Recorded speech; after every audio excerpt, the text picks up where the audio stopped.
On Monday, Mwaura confidently posted a video declaring that the public seal had been transferred from the Attorney General to the head of the public service, boldly stating that it was done in accordance with the law.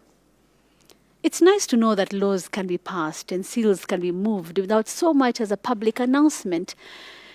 But of course, this raised a few questions about the legality of such.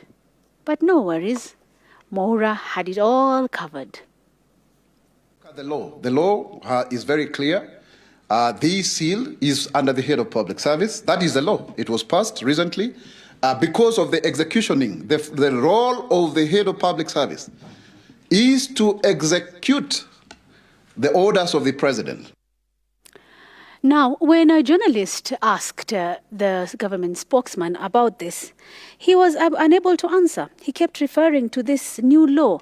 When asked when this new law was passed and when was public participation done, Mwaura was unsure. Words like sometime last year were uttered. Later that day, Mwaura went on to say that the head of the public service is the #1 public servant in Kenya. He doesn't just hold the seal, he executes the president's directives, manages the daily operations of the government, and even tackles corruption like some kind of public service superhero.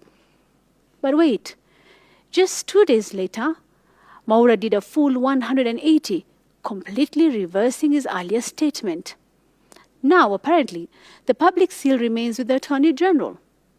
The new law he had mentioned, gone. The executive clarity, also gone. Now he was citing the Office of the Attorney General Act and the Constitution, which incidentally contradicts everything he had confidently said just 2 days before. The public seal is actually under the custody of the Attorney General as per Article 9 of the Constitution. And if we look at the Office of the Attorney General Act, Clause 2 on definition of terms, it clearly states exactly that. And here is the kicker. Instead of acknowledging his own flip-flopping, he decided to blame the media for the confusion. Apparently, the momentum caused by all that misinformation was the media's fault. Not the government's inconsistent statements of Mwaura's own lack of clarity, of course. No, it's the media's fault. Media houses to verify their facts before they publish that, because I think that is what created the momentum. So, as the government spokesman, we withdraw and clarify that one. Like the exact location of the government seal, we can't quite place the position of the government spokesman at this point. Let's put it safely for the media.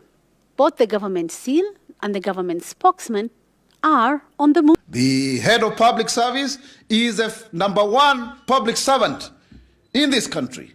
And he has the seal of the president. A few moments later. The public seal is actually under the custody of the Attorney General as per Article 9 of the Constitution. And if we look at the Office of the Attorney General Act, Clause 2 on definition of terms, it clearly states exactly that. Niwaambie tena ya kwamba tunasikia mmechukua ile public seal. Tunajua kwamba mnataka kuuza nchi. Tunajua kwamba nyinyi mnataka kuingia kwenye deal zozote za kuwatengenezea pesa. Tuambia kwamba hawa wananchi wa Kenya hawatakubali muuze nchi yetu tukiwa.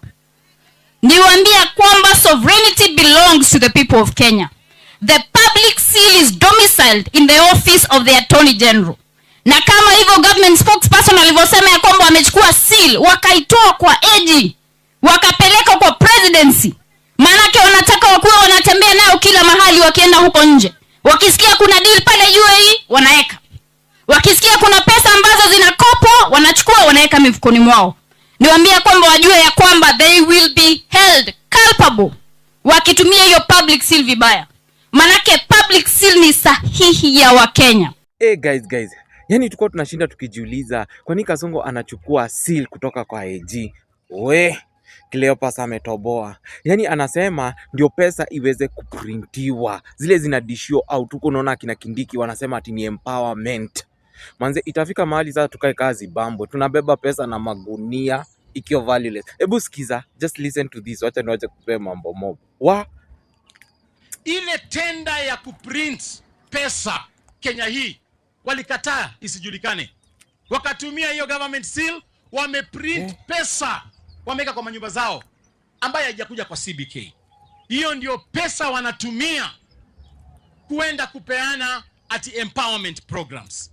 Mkiona deputy president huyu Bonoko anatembea ati empowerment, munapeana pesa cash ati. I'm not a madman.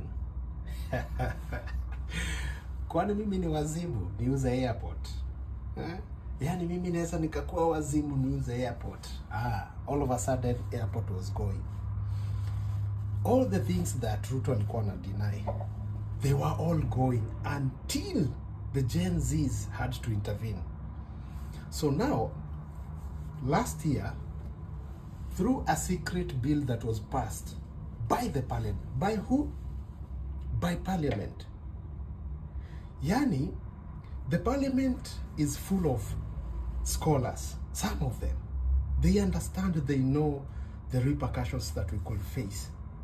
But they still go ahead and do the unthinkable. Through a secret bill that was passed, they took the government seal from the AG's office to State House, Kwanani, Ruto's chief of staffs. I'm not a madman. Kwani mimi ni wazimu niuze Kenya? What are the some of the problems that we're gonna face? Serious problems. Undermining the constitution, the rule of law,